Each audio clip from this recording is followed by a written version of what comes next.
welcome to the Golf and Yachts channel. We are still here in the Whit Sundays, and as I also promised, we reviewed the square shoes. I want to talk a little bit about this region. During these lockdowns and all the troubles that we've had in the last 18 months, especially with COVID and everything relating to it, people haven't been able to get out. I understand that. I've got friends in Melbourne. I haven't been down to Melbourne. I haven't been to Sydney. I haven't been anywhere. So to get out and about is just such a privilege at the moment. I'm not playing really much anywhere. I don't even know if we've got that many events. I think we've got maybe 2 events coming up. Northern Territory, don't know if there's a pre-qualifier for that, but I certainly will be going for the Australian PGA Championships at the end of the year at the magnificent Royal Queensland Golf Club. Know that place well, and I will have to go through a qualifier to get in, but I will be certainly doing that at the end of the year. But the Whit Sundays, not known for golf. Really, not known for golf at all. I remember when I lived here, and that was probably 3 years ago, you had Proserpine Golf Club. You had Dent Island as well, but that was, that was about it. The golf culture wasn't as strong. And coming back, I was blown away. Speaking to the guest out there at Hamilton Island Golf Club, which was, in our previous video,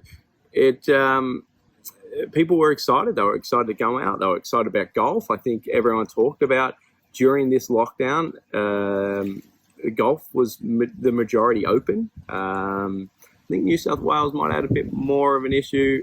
Victoria, definitely. I don't think they could play. I think Sammy Newman made his thoughts on that quite clear, that golf should be allowed to be played. And it certainly was here in Queensland, where I live. And I'm very fortunate for that. And I think the game was fortunate for that we stayed open. Golf is really about community. It's more than just a sport. It really is a lifestyle. And I encourage all juniors to play golf. The reason being is it teaches you. I mean, I remember when I was 12 years old, I picked up my first set of golf clubs. My father played golf. My uncle was a very good golfer. And in fact, he tried to turn professional, but ended up having kids, and they sort of went, probably should probably do something else to guarantee some income. And he ended up, he was CFO, I think it was, at Carlton United Breweries, and then went on to ALH as CEO. So, he was doing just fine without golf, but he remained a golfer his whole life. He was the captain at the Commonwealth Golf Club for many years, and sadly passed. But those memories for me as a kid is the reason I played. It was, I was at school, I was in year 7, and we were breaking up the year. And a friend of mine who never had mentioned golf before said, "Why don't you come out to Royal Pines Golf Club and play golf?" I went, "Why would I do that? You'll have fun." I went, "Nah, okay, what have I got to lose?" So I went home, told Mum, "I want to go play golf." Mum said, "No worries. Your father's golf clubs are somewhere there. Go grab them, go play." They were miles too big for me. I met a pro by the name of Mark Gibson, who is still at Royal Pines Golf Club, and PGA Teacher of the Year at some stage. He was the right guy. He really inspired me to get better, and I quickly realized I want to make a living out of this. I didn't know if I was going to be the next Greg Norman, which it would have been for me, because I was sort of the era that was coming up with Tiger Woods, and seeing the phenom that's Tiger Woods, and realizing how far away the rest of us really are. But it was in that vintage that I thought, this is what I want to do. I don't know in what ability I'm going to do it. But I set myself the goal and the promise that this is what I'm going to do for the rest of my life. And to date, I've done okay at that. From a junior golf point of view, I was playing with people much older than me. My golf clubs when I grew up, kids weren't really encouraged to play with the other kids. We had junior golf days, obviously, where we competed against each other, but I was at golf a lot. I just fell in love with the game. I didn't want to give it up. Why leave?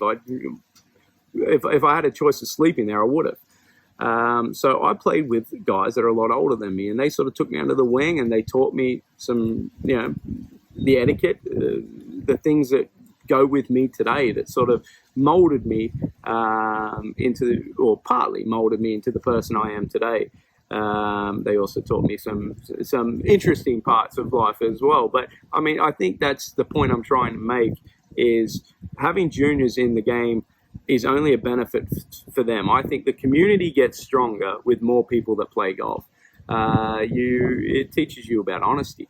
It's the only sport that I could think of that you call a penalty on yourself. Not many, like in sport, if you committed a foul and you got away with it, brilliant. Golf's not like that. Golf's a bit more like life.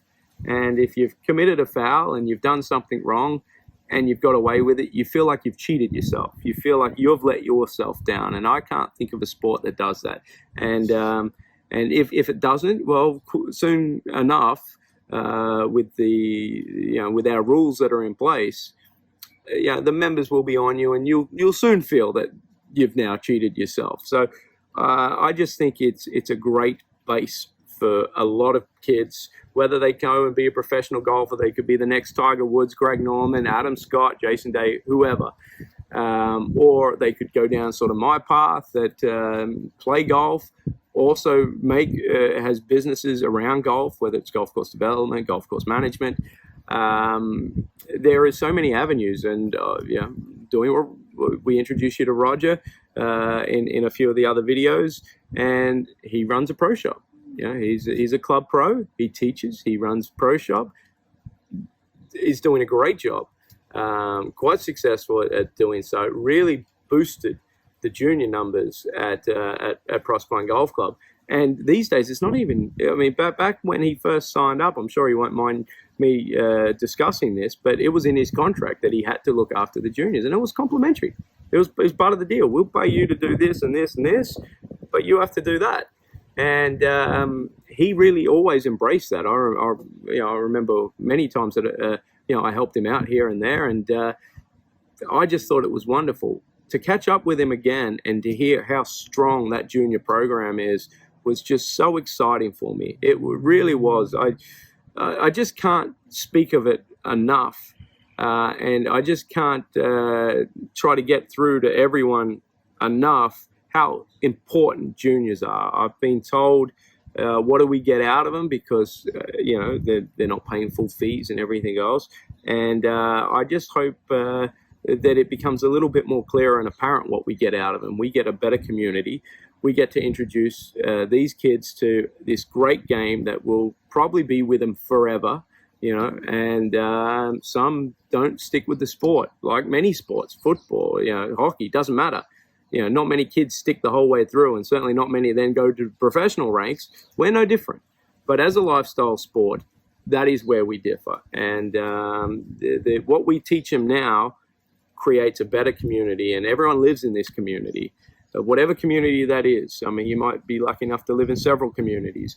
It's all the same, that if we've got a great youth that are intelligent, polite, have integrity, understand the pluses and the negatives. Golf teaches you so much. Really, golf is the sport of life, and it's really important to me. So anyone out there with a junior program that's doing a great job, big thumbs up. Well done. It's one of the most important things I think we can give back to the game. Greg Norman held Australia on his shoulders for so long, and one of the proudest things I'm sure in his career, if he was asked, would probably be his Greg Norman Golf Foundation that I went through.